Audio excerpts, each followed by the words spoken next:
The letter fell from my trembling hands as my father's voice thundered through our once peaceful living room. "You've disgraced this family." 17, pregnant, and kneeling on the carpet, my mother had just vacuumed that morning. I watched 20 years of belonging evaporate in minutes. My hand instinctively moved to my belly, a protective shield for the life inside me. Mother stood with arms crossed, her silence more cutting than father's rage. The last rays of sunset filtered through our windows, casting long shadows that seemed to reach for me like fingers. But no one was reaching to help. "You have until morning," father said, sliding the eviction notice toward me. "Then you're no longer our daughter." Just before we get started, I'm curious, where are you watching from, and what time is it there right now? Let me know in the comments below. Please also consider to subscribe. Your support means the world to me. I never thought I'd build a life from the ashes of abandonment. But here I am, 20 years later, with more than I ever imagined possible. My name is Marie, and at 37 I've crafted something beautiful from the wreckage my parents left behind when they threw me out at 17. The irony doesn't escape me that I now help girls just like my former self. My office at the Hope Center for Young Mothers sits just 10 minutes from the 5-acre property I inherited from Great-Aunt Martha. My salvation when the rest of my family turned their backs. The land has become my sanctuary, a place where wildflowers grow in sprawling meadows and tall oaks stand like guardians around my modest farmhouse. The memory of that final night in my childhood home still burns. The pregnancy test hidden under my mattress, found by my mother during her weekly cleaning. My father's rage, like a physical force, as he paced our living room, Bible clutched in one hand while the other pointed toward the door. My mother's silence, perhaps the most painful part, as she stood with arms crossed, eyes averted. By morning, I was no longer their daughter. Just a 17-year-old girl with $50, a backpack of clothes, and a baby growing inside me. Great-Aunt Martha was my father's aunt, the family member everyone called difficult because she questioned their strict religious views. She took me in without hesitation, her weathered face showing no judgment when I appeared on her doorstep. "Life's too short for small-minded thinking," she told me that first night, serving me tea in her kitchen while rain battered the windows. 6 months later, she watched me bring my daughter Amelia into the world. And when Martha passed 3 years after that, she left me everything. Most importantly, this land that developers have coveted for years. Last night, I dreamed about my childhood home again, the 3rd time this month. In the dream, I'm always searching for something in the backyard, digging frantically as my parents watch from the kitchen window. I wake up with dirt under my fingernails that isn't really there. This morning, while sorting through old papers in Martha's antique desk, I found a yellowed newspaper clipping I'd never seen before. "New Hope Baptist expands, plans larger ministry," the headline read, and there in the grainy photo stood my parents, 20 years younger, but unmistakable, my father's hand raised in blessing over the congregation. Something about finding it now sends a chill through me, like the universe is trying to tell me something I'm not ready to hear. The knock came at exactly 6:17 p.m. on a Tuesday in April. I remember checking my watch because I just finished watering the vegetable garden and was thinking about starting dinner. 3 sharp raps, deliberate and confident. The kind of knock that expects to be answered. I wasn't expecting anyone. Amelia was away at college, immersed in her 2nd year of environmental science studies. My neighbor Jackson usually called before coming over. A client in crisis would have phoned the emergency line first.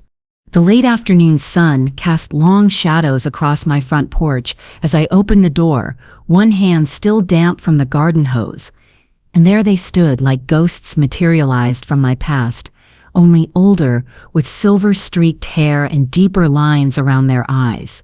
My father wore an expensive-looking suit, charcoal gray with a blue tie. My mother had on a cream-colored dress and pearls, her hair styled in a way I'd never seen before. They looked prosperous, polished, like strangers from another life. "Marie," my father said, his voice softer than the one that had haunted my nightmares for years. "We found you at last." My throat closed up. 20 years of words jamming together, none making it past my lips. My fingers tightened on the doorframe until my knuckles turned white. "You look well," my mother added, her eyes moving past me to scan what she could see of my home. "May we come in? We've come a long way." Their silver Lexus sat in my driveway, gleaming in the sunlight. A far cry from the modest sedan they'd owned when I was growing up, when every extra dollar went to the church building fund. "How did you find me?" I finally managed, not moving from the doorway. "The Lord guides those who seek reconciliation," my father replied, smiling in that way. I remembered from church services, benevolent, but somehow distant. "We've been searching for you for some time." A lie.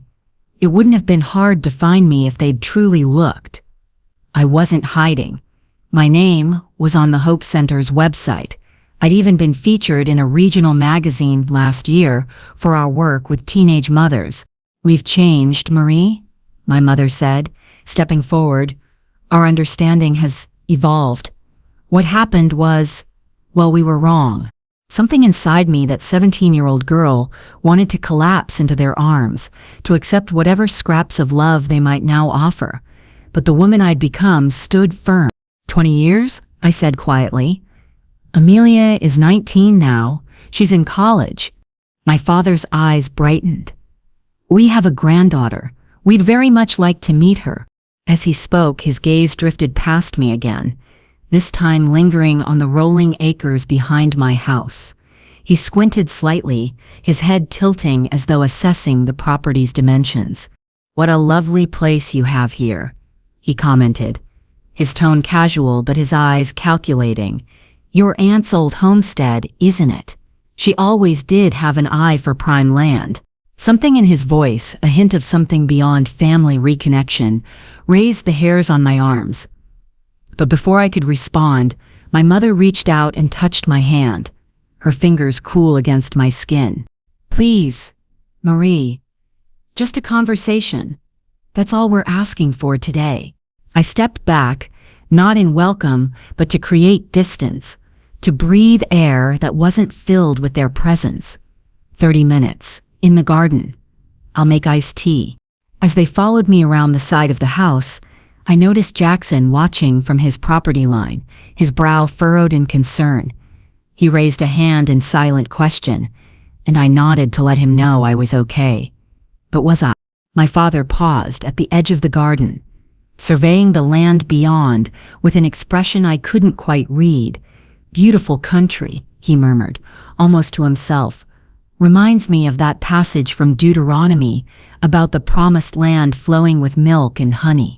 The way he said it, possessive, appreciative, sent another chill through me. I'd soon learn that their sudden reappearance in my life had nothing to do with milk or honey or reconciliation, and everything to do with the land beneath our feet. For 3 weeks, I navigated careful meetings with my parents, always in public places, a diner in town, the park by the river, once at a cafe near the community college. Never my home again. Something in me couldn't bear to have them infringing on the space I'd built for myself, studying my life with those calculating eyes. They told me about their lives since I'd left, or rather, since they'd forced me out. My father's small church had grown exponentially. The Promised Land Ministry, he called it now, with 3 satellite locations and a television program that aired on Sunday mornings. My mother led women's groups and charity initiatives. They showed me photos on a sleek smartphone, the main church campus with its gleaming white facade, the crowds filling the pews, their spacious home with its manicured lawn. "God has blessed our ministry beyond measure," my father said during our 3rd meeting, stirring his coffee with precision. "We're expanding again, building a complete community for our congregation. Living spaces, shopping, schools, recreational areas, all centered around faith and family values." My mother reached across the table, her manicured nails glossy under the cafe lights. We've been thinking, Marie. Perhaps this is why God has brought us back together now. A chance for you to be part of something bigger. I said nothing, watching them over the rim of my cup. They spoke of forgiveness and second chances. But their eyes never quite met mine when they mentioned these things. Amelia called again last night, I told them instead. She's excited about meeting you when she comes home next weekend. My daughter's enthusiasm about these grandparents who'd materialized from nowhere troubled me. They've changed, Mom, she insisted during our late-night calls. People deserve second chances.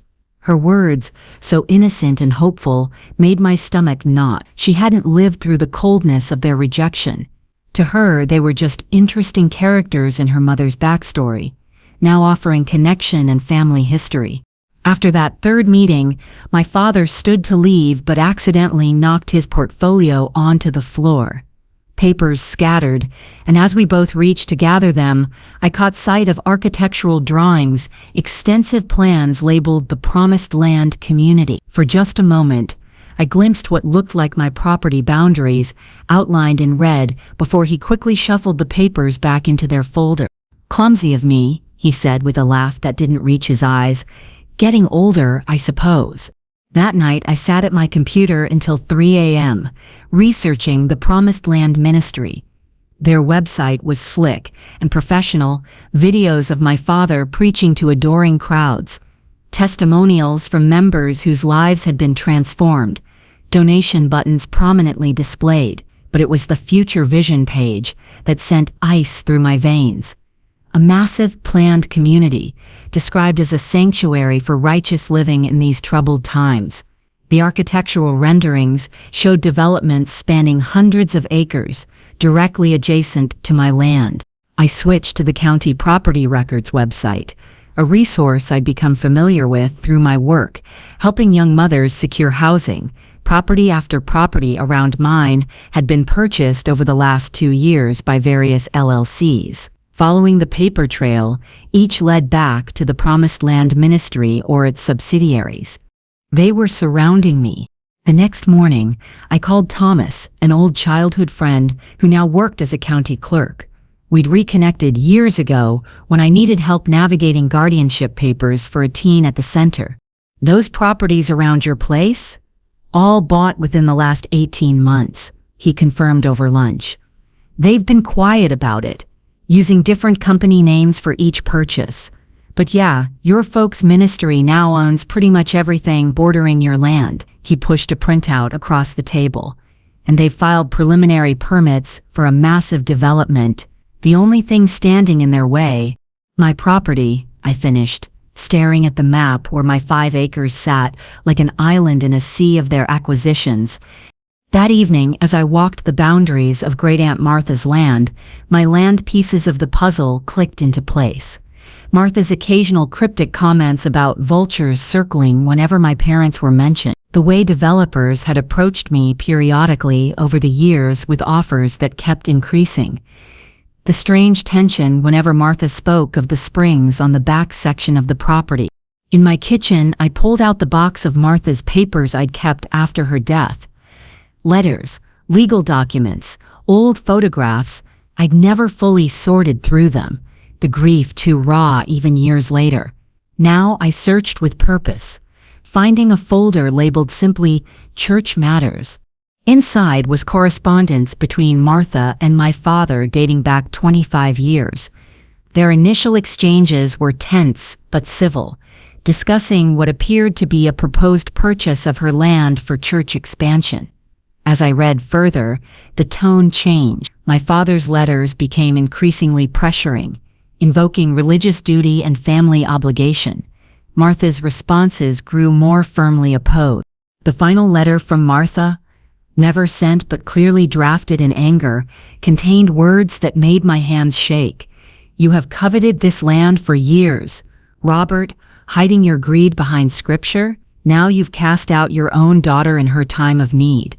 My great niece, while claiming righteousness, I will ensure this property never falls into the hands of those who twist faith to serve their ambitions. 2 weeks later, she'd revised her will, leaving everything to me. The pieces were falling into place, revealing a picture more calculated than I could have imagined. My parents hadn't found me by divine guidance or sudden remorse. They'd come for the land, and I was simply an obstacle in their path to the promised land they felt entitled to claim. Sunday morning dawned bright and clear as I parked 3 blocks from the Promised Land Ministry's main campus. I dressed carefully, modest floral dress, minimal makeup, hair pulled back, anonymous enough to blend with the congregation. My heart hammered against my ribs as I approached the massive structure gleaming white in the morning sun. Nothing like the humble brick building of my childhood. A smiling usher handed me a glossy program featuring my father's photo, his silver hair and confident smile projecting authority and warmth. "First time visiting?" the woman asked, and I nodded, claiming to be new to the area. She directed me to the newcomers section with a practiced enthusiasm that felt both welcoming and somehow hollow. Inside, the sanctuary took my breath away, not with spiritual awe, but with sheer scale. Tiered seating surrounded a central stage, where a full band played contemporary worship music. Massive screens displayed lyrics and close-ups of the performers. The congregation swayed with hands raised, eyes closed in devotion. And then my father appeared, striding confidently onto the stage in a tailored suit, arms spread wide as if to embrace the entire room. The man before me barely resembled the stern deacon who'd quoted scripture while packing my things. This Robert Lawson moved like a performer, his voice rising and falling with practiced cadence as he spoke of prosperity as evidence of God's favor. "What we build here isn't just for us," he proclaimed, his image magnified on the screens. "It's a legacy for generations to come. A community of believers set apart, where our children and grandchildren can thrive untouched by the corruption of the world." The congregation erupted in applause and affirmations. I remained seated, a cold knot forming in my stomach as I recognized the subtle thread woven through his message. Separation, isolation, control, the same elements that had defined my strict upbringing, now packaged in a more appealing modern wrapper. During the offering, ushers passed gold-toned collection plates, while my father spoke of investing in God's vision. Multiple appeals encouraged electronic giving, with a special emphasis on the Promised Land Community Fund. The screens displayed architectural renderings I recognized from his portfolio, the planned development surrounding my property. "Phase 3 funding is critical, beloved," my father announced, his voice resonating through the state-of-the-art sound system. "We've secured nearly all the land the Lord has called us to steward. Just one final piece remains before we can break ground on the community God has promised us." As he spoke, an image appeared on screen, a satellite view of the development area with my property highlighted in red, though without specifically identifying it as mine. My fingers dug into my thighs as I struggled to maintain my composure. Afterward, I slipped out quickly, avoiding the newcomer's reception. In my car, I sat shaking, no longer the composed professional, but again the frightened girl cast out by these people who spoke of love while practicing exclusion. The next day, I met Thomas for coffee at a quiet corner table in the back of my favorite cafe. "Your parents' ministry has become a major economic force in the county," he explained, keeping his voice low. "The development they're planning would bring in substantial tax revenue, create jobs. County commissioners are practically falling over themselves to fast-track approvals."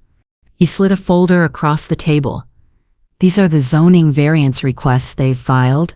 They need your property to complete the access road for Phase 3, the residential community and their new private school." "Can they force me to sell?" I asked, paging through the documents. Thomas shook his head. "Not directly, but they've requested a reassessment of all properties in the area, which will likely increase your property taxes significantly. And there are other ways to apply pressure when someone wants land badly enough." That pressure began the very next day. My parents arrived unannounced at the Hope Center during my lunch break, bearing an expensive gift basket and asking for a tour. My assistant, unaware of our complicated history, had welcomed them warmly. "What incredible work you're doing," my mother exclaimed, examining our resource room filled with donated baby supplies. "Helping these poor girls," she added with just the slightest emphasis on poor that made it sound like a moral judgment rather than an economic one. My father studied the photographs on my office wall. Pictures of mothers and babies we'd helped over the years, including one of me and Amelia at her high school graduation. "Your daughter is beautiful," he said, his voice suddenly gentler. "She has your eyes." Something in me softened for just a moment, seeing what appeared to be genuine emotion cross his face. Then, he continued, "We've been thinking about your situation, Marie. This work you do, while admirable, must be demanding, and maintaining that large property on your own." He shook his head sympathetically. "Perhaps this is God's timing, bringing us back together now. The ministry could purchase your land at well above market value. You could move closer to town, perhaps even join our team doing the same work, but with the resources of our entire congregation behind you." The apparent kindness in his offer couldn't mask its true nature. A transaction, not reconciliation. I declined politely, but firmly, explaining the property's personal significance to me. My mother's smile tightened. "We understand attachment to places, dear, but sometimes holding on to the past prevents us from embracing God's future for us. And wouldn't your aunt want what's best for everyone? Think of the community this development will serve." Martha was very specific about what she wanted for that land, I replied carefully. "And so am I." Something flickered in my father's eyes, frustration quickly masked by pastoral concern. "We should all pray for clarity on this matter. In the meantime, we're looking forward to meeting Amelia this weekend. Perhaps having the whole family together will help us all see God's plan more clearly." After they left, I sat at my desk, hands trembling slightly. They'd found my daughter's name so easily, had timed their return precisely as she was due to visit. The careful choreography of their reappearance in my life revealed itself as the tactical maneuver it was.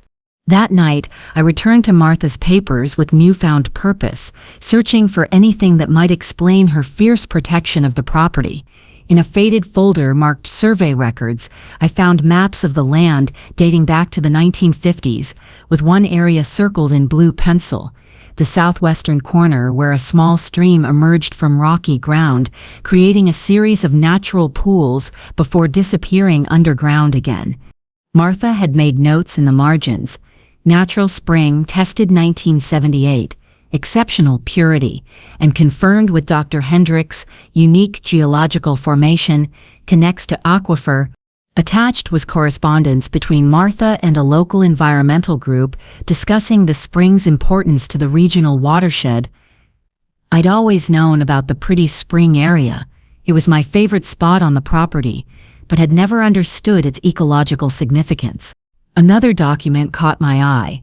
A letter from the County Historical Society, dated 1983, confirming the spring's cultural importance to the indigenous people who had lived in the region before settlement.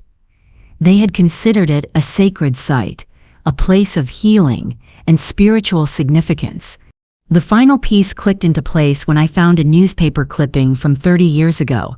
A proposed development near Martha's land had been blocked due to environmental concerns about disrupting the spring and underground water systems. The developer, named in the article, Faith Heritage Properties, with Robert Lawson listed as a board member. This wasn't just about building their religious community. The spring on my property was both an obstacle to their development plans and a valuable water resource they needed to control. I was still processing this revelation when my phone rang. It was Jackson, my neighbor whose property backed up to mine along the eastern boundary. "Marie, I think you should know, I saw surveyors on the road today, taking measurements along your property line." "Did they come onto my land?" I asked, immediately concerned. "No, stayed on the public right-of-way, but I recognized one of them. He works for the engineering firm, handling your parents' development. Jackson paused. There's something else. I didn't tell you before, because it didn't seem important, but seeing them today changed my mind. I used to attend your father's church years ago, before they got so big, left after some concerning incidents regarding how they acquired their second location from an elderly widow. A chill ran through me. What kind of incidents? The kind where pressure turns into harassment, and coincidences feel anything but coincidental. Be careful, Marie. I've seen how they operate when they want something. After hanging up, I walked out to the spring in the fading evening light. The water bubbled up from the earth, clear and constant as it had for centuries, nourishing the unusually lush vegetation surrounding it. Standing there, I felt a connection to Martha, understanding now why she'd fought so hard to protect this place, and why she'd entrusted it to me. My phone chimed with a text from Amelia. Can't wait to see you Friday, and finally meet my grandparents. Do they know about my environmental science project on natural springs? Could be a cool connection. I stared at her message, my heart sinking. My daughter, passionate about environmental protection, currently researching natural springs for her major project, was about to meet the people who wanted to pave over one of the very things she was committed to preserving.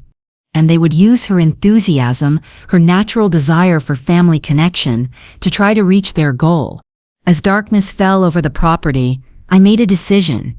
I would not be forced from this land as I had been forced from my childhood home. I would not allow my daughter to be manipulated, and I would not stand by while my parents destroyed something precious in the name of progress and prosperity. If they wanted a fight over the promised land, they would get one. But this time, I wouldn't be a helpless 17-year-old with nowhere to go. This time, I was standing my ground. Amelia arrived home on Friday afternoon, her car packed with laundry and textbooks, her eyes bright with excitement about meeting the grandparents she'd never known. At 19, she was so much stronger than I had been at her age, confident, outspoken, unburdened by the religious strictures that had defined my youth. Yet watching her arrange curly hair in the hall mirror before their arrival, I saw vulnerability that made my chest ache. "Do you think they'll like me?" she asked, smoothing her dress, the nice one she usually saved for class presentations. I crossed the room and took her hands in mine. "Amelia, listen to me. They will adore you because you're intelligent, kind, and impossible not to love. But I need you to remember something important. Their approval isn't something you need to earn or worry about. You've lived 19 brilliant years without them." She looked at me curiously. "You're worried about this visit, aren't you?" Before I could respond, the crunch of tires on our gravel driveway announced their arrival. Through the window, I watched my parents emerge from their Lexus, my mother carrying a large gift bag, my father surveying the property with that same calculating gaze I'd grown to recognize. The introductions were awkward, but quickly smoothed over by my parents' practiced charm. My mother embraced Amelia immediately, exclaiming over her height, her hair, her college sweatshirt. My father presented her with the latest smartphone to keep in touch with your grandparents now that we've found each other, already programmed with their contact information. "This is too much," Amelia protested, though I could see her excitement at the expensive gift. "Nonsense," my father replied warmly. "We have 20 birthdays and Christmases to make up for." Throughout dinner, they focused almost exclusively on Amelia, asking about her studies, her friends, her interests. They shared carefully curated stories about my childhood, memories I barely recognized, sanitized versions of family events that bore little resemblance to my actual upbringing. "Your mother was always so creative," my mother told Amelia, passing the salad bowl. "She would put on little shows in the backyard for the neighborhood children." I nearly choked on my water. Those shows had been Bible stories I'd been required to perform, part of the children's ministry training my father insisted on. When I'd once deviated from the approved script, adding humor that made the children laugh, I'd been reprimanded for not treating scripture with proper reverence. As my parents rewrote our history, spinning tales of a loving, supportive family I'd never experienced, I watched Amelia absorb these stories hungrily. She'd always had questions about her maternal grandparents that I'd answered truthfully, but briefly, not wanting to burden her with the full weight of that rejection. After dinner, my father suggested a walk around the property. "I'd love to see what you've done with the place," he said, his tone casual but his eyes sharp. As we walked the perimeter, Amelia enthusiastically shared her knowledge about the local ecosystem, pointing out native plants and explaining their role in the environment. When we reached the natural spring, she became even more animated. "This is exactly what I'm studying at school," she exclaimed, kneeling beside the clear pools. "These springs are incredible filtration systems. The water here is probably purer than what comes out of most taps." My father nodded thoughtfully. "Fascinating. You know, our ministry has a strong interest in environmental stewardship. Perhaps you could consult on our development project." "Development project?" Amelia looked up with interest. "We're building a planned community," my mother explained, placing a hand on Amelia's shoulder. "Faith-centered living with all the modern amenities, but designed to work with the natural environment rather than against it." It was a perfect approach to capture Amelia's interest, combining family connection, professional validation, and environmental concerns. I watched my daughter's eyes light up at the prospect of applying her knowledge to a real-world project. "Actually," I interrupted, "their current plans would destroy a spring system very similar to this one." My father's smile tightened. "Now, Marie, that's not entirely accurate. We haven't finalized environmental assessments yet, but you've already purchased all the surrounding properties and filed for zoning variances," I countered. Amelia looked between us, confusion clouding her expression. "I don't understand. What does this have to do with your property, Mom?" "Everything," I said quietly. "Their development plans require my land specifically, access to this spring and the road easement through our front acreage." My mother stepped forward, her voice taking on a soothing quality I remembered from childhood confrontations. "Marie is simplifying a complex situation, dear. Yes, her property would complete the land needed for our community, but this is about family healing, not just land." "Then why didn't you contact me for 20 years? I asked, the question I'd been holding back, finally breaking free.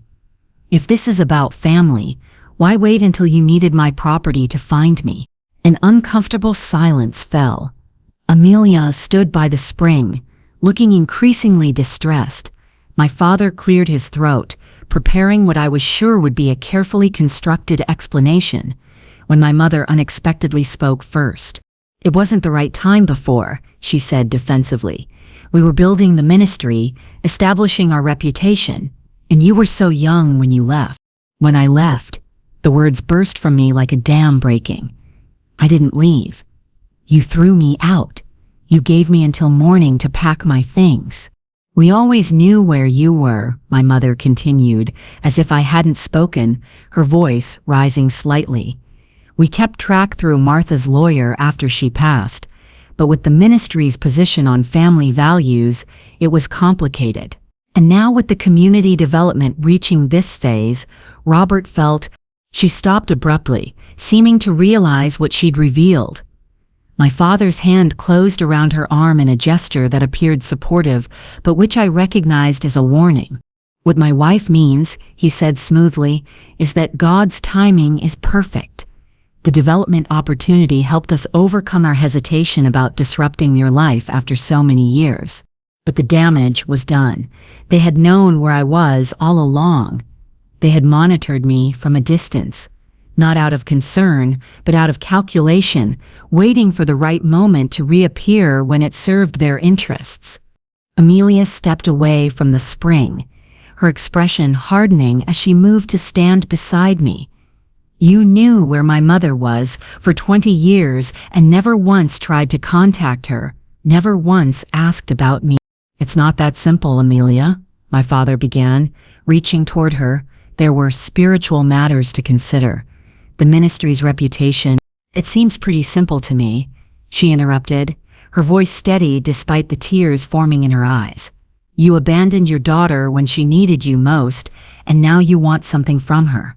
My mother's facade finally cracked. You don't understand what it was like.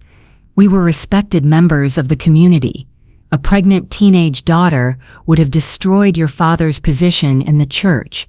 We had to maintain certain standards that apparently didn't include basic human decency, Amelia replied, slipping her hand into mine, or actually practicing the forgiveness you preach about. For the first time since their reappearance in my life, I felt the weight of their abandonment lifting slightly. In my daughter's fierce defense, I found the validation I'd been denied 20 years ago. My father's expression shifted, the pastoral mask slipping to reveal something harder beneath. This land is meant for a greater purpose than just one family, he said, his voice taking on the authoritative tone I remembered from childhood. The promised land community will serve hundreds of families, provide jobs, create a legacy of faith. Your selfishness is standing in the way of God's plan. And there it was, the true purpose laid bare, the language of spiritual manipulation I'd grown up with, now directed at my ownership of the land they coveted. I think it's time for you to leave, I said quietly. Think carefully about what you're doing, Marie, my father warned as they walked back toward their car. We can make this process very difficult if you force our hand. As their taillights disappeared down our driveway, Amelia turned to me, her expression troubled. Mom, what did he mean by making things difficult? I put my arm around her shoulders, guiding her back toward the house as darkness settled over the land. It means we have some research to do, I told her, and some decisions to make about this property. I didn't add what I was most afraid of, that my parents had never truly acknowledged their wrongs, and people who believed themselves righteous were capable of terrible things in the name of their vision. The battle for the promised land had only just begun. The next 2 weeks unfolded like a carefully orchestrated campaign. My parents' initial disappointment at our confrontation quickly transformed into a multi-pronged approach to accomplish their goals.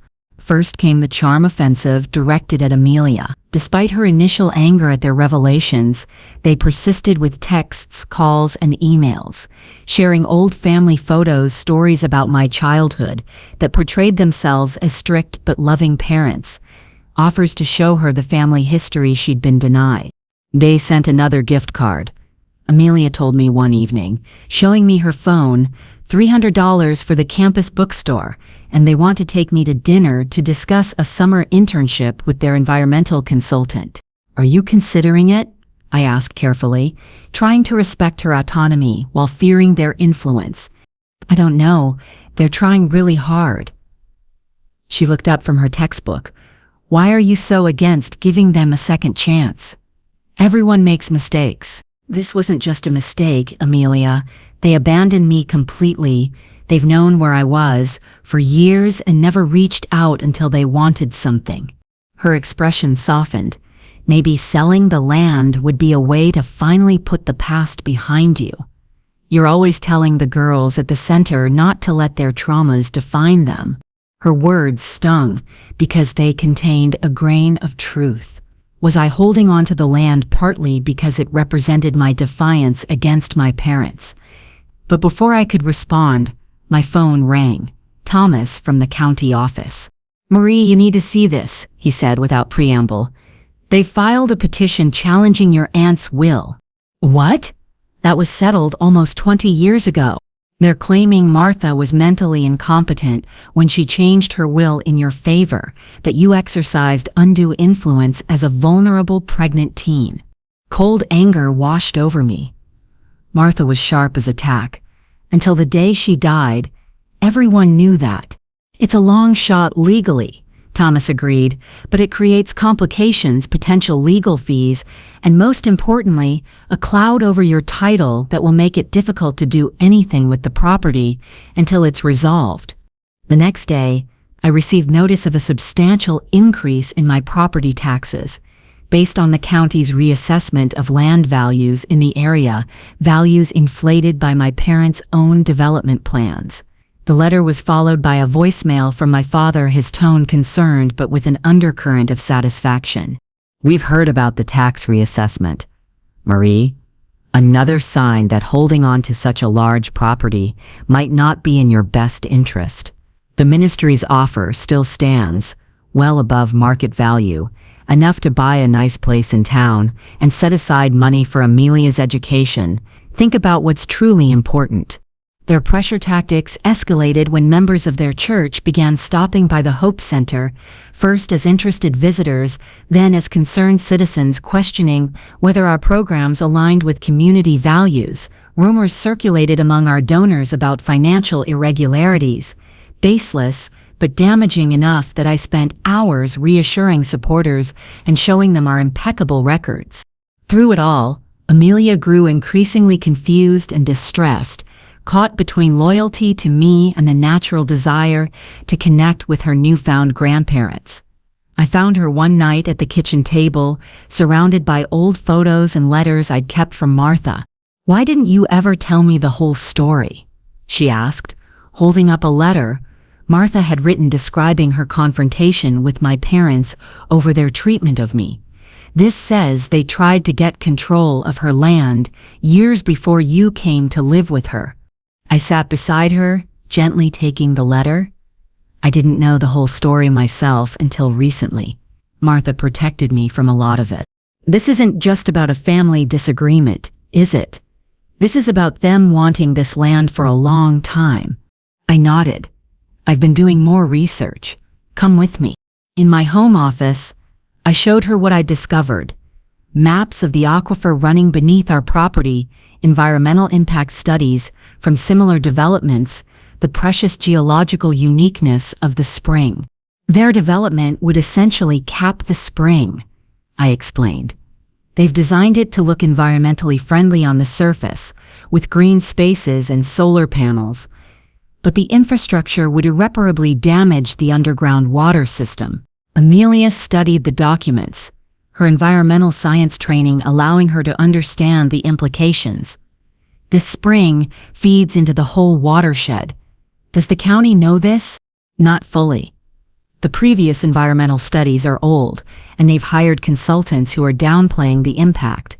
As we talked, headlights swept across the window, an unexpected visitor at nearly 10 at night. My stomach tightened as I recognized my father's car. He stood on my porch alone, his expression grave in the porch light.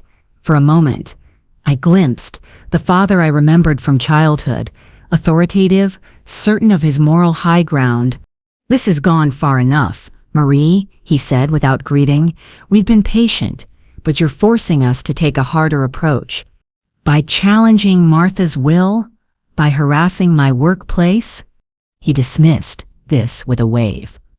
"Minor measures. If necessary, we're prepared to go much further. Your aunt's relationship with this property wasn't as simple as you believe. There were promises made, verbal agreements with our church decades ago, and your own past, while I'd prefer not to revisit it, contains elements that could be uncomfortable for you professionally if widely known." The threat hung in the air between us. "Are you blackmailing me?" I asked, disbelief coloring my voice. "I'm reminding you that actions have consequences. By this time next week, I expect a reasonable response to our offer." He turned to leave, then paused. "You know, Martha wasn't the saint you believe she was.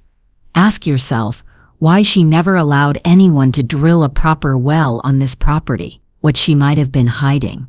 As his car disappeared down the driveway, Amelia joined me on the porch, her face pale in the moonlight. "Did he just threaten you?" I nodded, my mind racing over his parting words. What did he mean about Martha hiding something? About promises made? That night, I dreamed again of digging in the yard, but this time, Great Aunt Martha stood beside me, pointing toward the spring, her lips moving in words I couldn't hear. I woke before dawn, certain of two things. My parents would stop at nothing to get this land, and there was something about the property, about the spring, that I still didn't understand. Something Martha had protected, not just from developers, but from everyone. I needed to find out what it was before it was too late. The escalation came swiftly after my father's nighttime visit.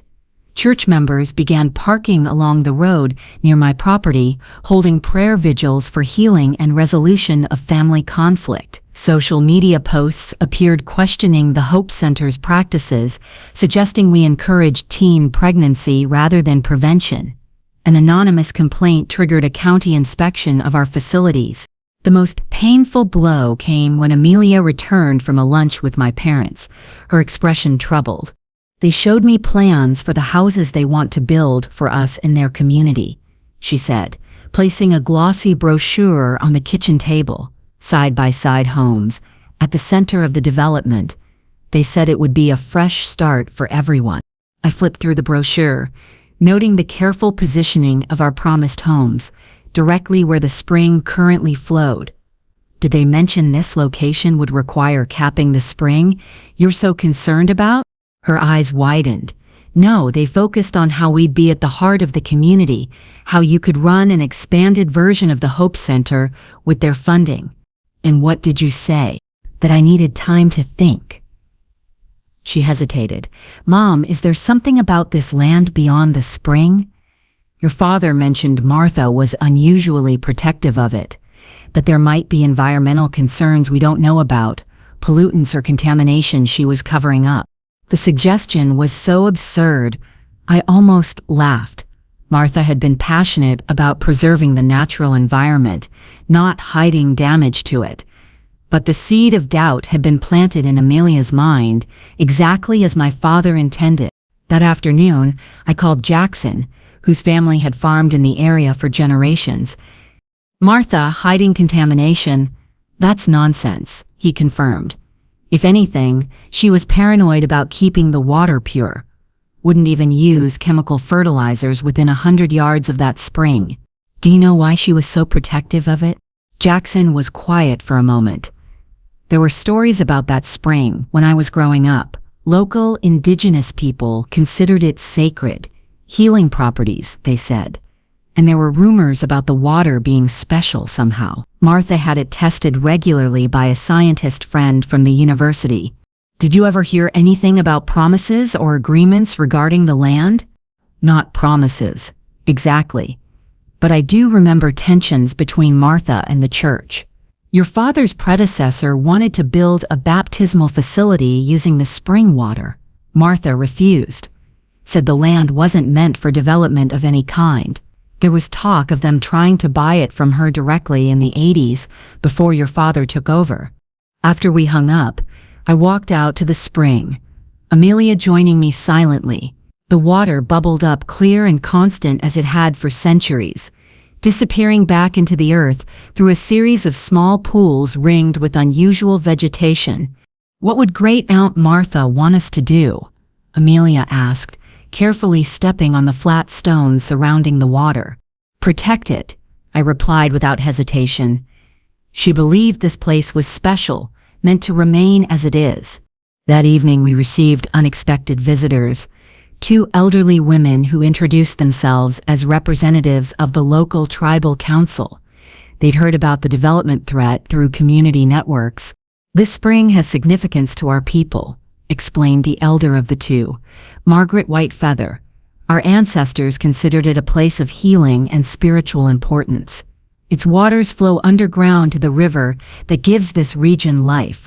They shared maps showing how the spring connected to the larger watershed, explaining its geological uniqueness and cultural history. Before leaving, Margaret pressed a worn book into my hands, a local history from the 1940s documenting the spring's significance. Your aunt understood the importance of this place, she told me. She promised our council the spring would remain undisturbed as long as she had any say in the matter. After they left, I stayed up reading the history, finding Martha mentioned several times as an advocate for preserving natural sites of indigenous significance. In the margin of one page, she'd written, "The true value isn't what can be built upon the land, but what already exists within it." The next morning brought the final escalation. My father arrived with two men in suits, lawyers, based on the documents they carried. We filed for an emergency injunction to prevent any alteration to the property while the will challenge proceeds, he announced without greeting. "And we've submitted evidence suggesting your aunt knowingly concealed environmental testing results about this property." He held out a folder. "However, we're prepared to withdraw all legal actions immediately if you'll sign this, a fair purchase agreement with very generous terms. One last chance to resolve this amicably." I didn't take the folder. "You're using legal maneuvers to force me to sell land that was never yours to claim. This land was promised to our ministry long before you came into the picture," he insisted, his voice hardening. "Martha broke that promise, and now you're continuing her obstruction of God's plan." As they drove away, Amelia turned to me, determination replacing her previous confusion. "We need to fight this, Mom, not just for us, but for what this place means to the whole community." I nodded, already formulating a plan, "and I think I know how to do it, but we'll need help, a lot of it." The battle for the promised land was coming to a head, and I finally understood what Martha had been protecting all along, not just a piece of property, but a living legacy that belonged to no single person or group, but to the land itself. The morning of what would become known in our community as the Gathering dawned bright and clear. I stood on my front porch, watching cars arrive one by one, parking along the long driveway and spilling onto the grass near the barn. People emerged carrying folding chairs, coolers, children's hands, a diverse crowd responding to an invitation that had spread through networks I'd built over 20 years of living in this community. Amelia moved among them, directing parking and greeting familiar faces. She'd thrown herself into organizing this response with all the passion and strategic thinking of her generation, combining old-school community organizing with social media savvy that had brought our story to wider attention. "The news van just arrived," she reported, joining me on the porch, "and I see tribal council members setting up near the spring." I nodded, scanning the growing crowd for any sign of my parents. They would come, their entire strategy depended on public perception, and they couldn't afford to appear to be avoiding this confrontation. Indeed, just before the scheduled start time, a procession of cars appeared at the entrance to my driveway. My parents' silver Lexus leading several vehicles bearing the Promised Land Ministry logo. They parked at the very edge of the property, and I watched through binoculars as my father consulted with men in suits before leading a group of about 30 followers toward the gathering area we'd set up near the house. "Ready?" Amelia asked, squeezing my hand. I took a deep breath, remembering the frightened 17-year-old girl who had knelt on her parents' carpet, clutching evidence of the life growing inside her. That girl had been silenced, shamed, cast out. Today, the woman she'd become would finally speak her full truth. "I've been ready for 20 years, I replied. We walked together toward the clearing where over 100 people now waited, neighbors, clients from the Hope Center, environmental activists, members of the tribal council, local farmers concerned about water rights, and curious community members drawn by the controversy that had been brewing for weeks. At the edge of the crowd, Thomas gave me an encouraging nod, standing beside a table covered with maps and documents. Jackson and his family had positioned themselves strategically between my parents' group and the main gathering. The local news crew was setting up near a simple podium we'd placed before a backdrop of the natural spring. My father approached as I reached the podium, his expression a carefully constructed mask of paternal concern. "This display is unnecessary, Marie," he said quietly. "We could have resolved this privately, like you resolved my pregnancy 20 years ago." I replied, keeping my voice steady. "Some things need to be discussed in the light." Before he could respond, I stepped to the microphone, welcoming everyone to what I described as a community conversation about the future of this land. I briefly outlined the situation, the development plans, the legal challenges to my ownership, the environmental significance of the property. But before we discuss what happens next, I continued, I need to share the history that brought us to this moment. Because this isn't just about land or money or development. It's about values, about how we treat people and places that are vulnerable. I told my story simply and directly. The 17-year-old girl, the parents who had cast her out when she most needed support, the great aunt who had provided not just shelter, but true family love. I described building a life from nothing, founding the Hope Center to support other young women in crisis, and the unexpected return of my parents after 20 years, coinciding precisely with their need for my property. When I was 17 and pregnant, I said, my voice carrying across the now silent gathering, my father told me I was a disgrace to the family name. Today, he leads a ministry that preaches forgiveness and compassion, while threatening legal action because I won't sell land they've coveted for decades. My father stepped forward then, his charisma on full display as he took the microphone I offered. We've all made mistakes in our lives, he began, his voice resonant with practiced sincerity. My wife and I have acknowledged our failures as parents to Marie. We were younger then, bound by stricter religious interpretations that we've since grown beyond. Our return to Marie's life was perhaps poorly timed, but sincere in its intent to heal old wounds. He gestured toward the surrounding property.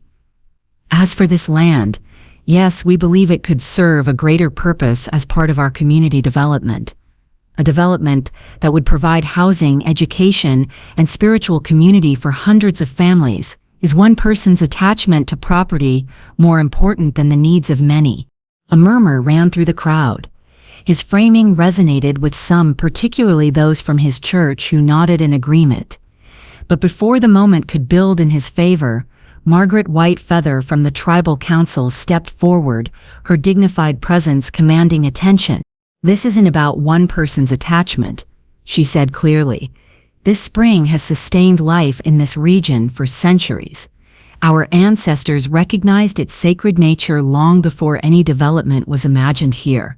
Its waters connect to systems that nourish farms miles away. Thomas followed with a presentation of the environmental studies we'd commissioned, showing detailed maps of how the underground water system connected to the broader watershed, capping this spring, as the proposed development would effectively do, risks permanent damage to water resources throughout the county, he explained. My father's expression tightened as he reclaimed the microphone. Our development plans include extensive environmental protections, he countered.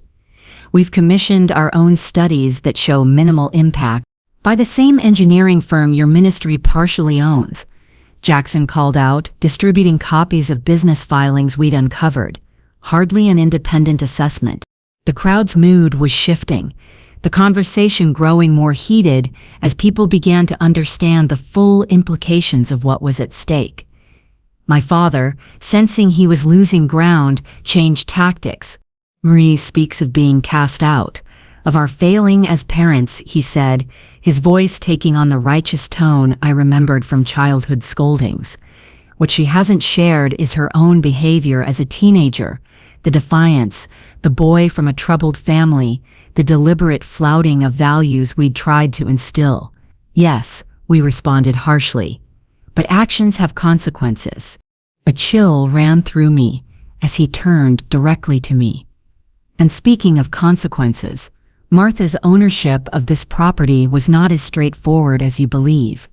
There were verbal agreements, promises made to the church before you were even born, promises with no legal standing, I responded, refusing to be intimidated, and even if they existed, they wouldn't justify abandoning your daughter and granddaughter for 20 years. Amelia stepped forward then, her young voice clear and strong. I'm the consequence they're referring to. The teenage mistake they never wanted to meet. I've spent my life wondering about these grandparents, imagining they must have had some compelling reason for their absence. Now I understand it was simply convenience. When I was an embarrassment, they stayed away. When they wanted something my mother had, suddenly family mattered. Her words hung in the air, powerful in their simple truth. Something shifted in the gathering. Expressions softened as people looked at this poised young woman and recognized the human cost of the abandonment we were discussing. An older woman from my parents' group broke ranks, approaching Amelia with tears in her eyes. "I had no idea," she said. "They told us their daughter had cut off contact, that they'd been searching for years to reconcile." Others from their church began murmuring, looking at my father with new uncertainty. A man I recognized as one of their deacons stepped forward. "Robert, is this true? You knew where your daughter and granddaughter were all this time?" My father's mask of benevolent leadership cracked slightly as he tried to regain control of the narrative. The situation was complex. The ministry's reputation had to be considered. "The ministry's reputation," the deacon repeated slowly. "Above your own family?"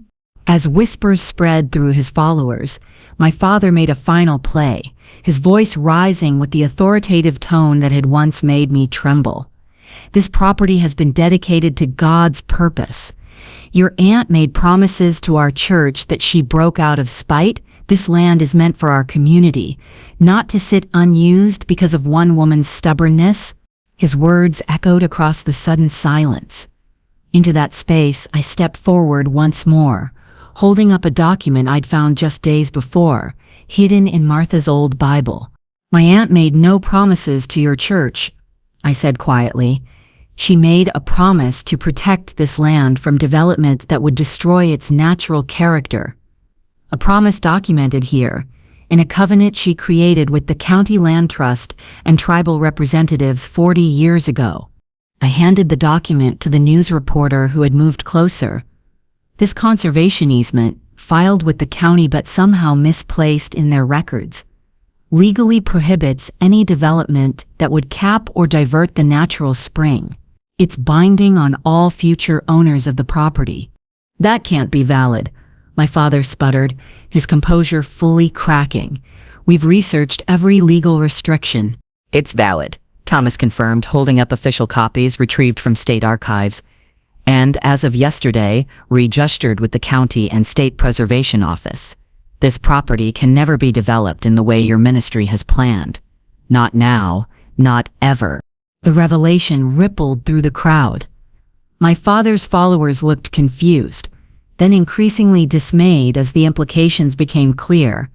The expensive land purchases surrounding my property, the development plans, all now fundamentally compromised. But I wasn't finished. "Yesterday, I signed additional papers," I announced. "I've donated this entire property to a newly formed land trust, jointly managed by environmental experts and tribal representatives, with permanent conservation protections. I'll continue living here and maintaining the property, but its long-term preservation is now guaranteed regardless of who owns the surrounding parcels." I looked directly at my father as I delivered the final blow.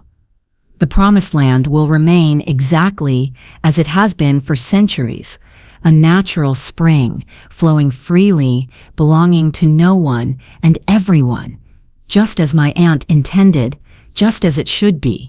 In that moment, standing before the community I'd built over 20 years, facing the parents who had once cast me out, I felt something shift inside me.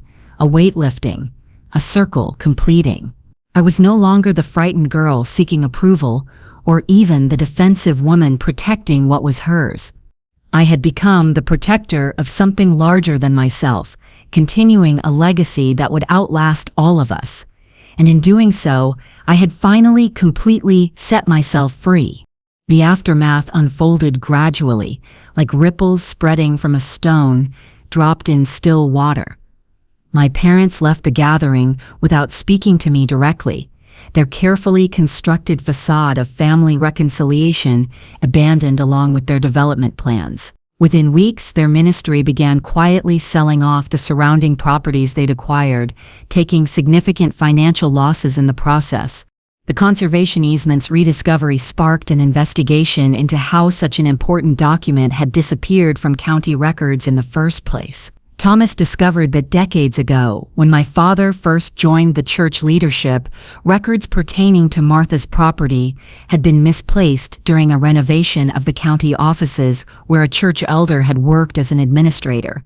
Far more meaningful than this vindication was the transformation in my relationship with Amelia.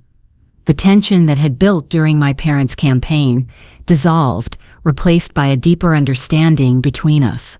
I wanted grandparents so badly I was willing to ignore the red flags, she admitted one evening, as we sat by the spring, listening to the water's gentle music. It seemed easier to believe they'd changed than to accept they'd always been this way. We all want to believe in redemption stories, I told her, squeezing her hand. There's no shame in hoping for the best in people. The spring continued its eternal cycle. Water bubbling from deep within the earth, nourishing the unusual plants that grew nowhere else in the county. The newly established trust brought in scientists to study its unique properties, confirming what the indigenous people had known for generations. The mineral composition was indeed special, with elements rarely found in such perfect balance. Community interest in the property grew, but in a way Martha would have approved. Small, guided educational tours taught visitors about the watershed, the ecosystem, the cultural history. The Hope Center expanded its programming to include environmental education, with Amelia leading workshops during her breaks from college. 6 months after the gathering, a letter arrived from my mother, the first contact since that day. Unlike their previous communications, it was handwritten, the paper thin and the penmanship shaky. She wrote that she and my father had separated, that his obsession with the failed development had revealed aspects of his character she could no longer ignore. She didn't exactly apologize for the past, but acknowledged that things should have been handled differently. At the bottom, almost as an afterthought, she'd added, "If you're willing, I would like to know my granddaughter without Robert's influence coloring every interaction." I showed the letter to Amelia, leaving the decision entirely in her hands. She thought about it for several days before composing a careful response, offering limited contact on her terms, without promises of the instant family bond my parents had tried to manufacture. As for me, walking this land that had sheltered me in my darkest hour, I finally understood why my dreams had persisted. That image of digging in the earth, searching for something, I hadn't been seeking physical treasure or hidden documents. My subconscious had been telling me to dig deeper into the connection between this place and my own history, to uncover the roots that anchored me here. 20 years ago, abandoned and pregnant, I'd found refuge on this land. Now, the land had found permanent protection through me. The promised land wasn't a development or a religious community or even a family legacy. It was this moment of balance, the natural world preserved, a cycle unbroken, a future secured through honoring the past. Sometimes, the most sacred promises are the ones we make, not to people, but to places that have saved us when no one else would. That's the end of the story. Have you ever had to stand firm against pressure from family members who claim to know what was best for you? Share your thoughts in the comments. If you connected with Marie's journey, hit subscribe for more stories like this. Now stay tuned for our next powerful story.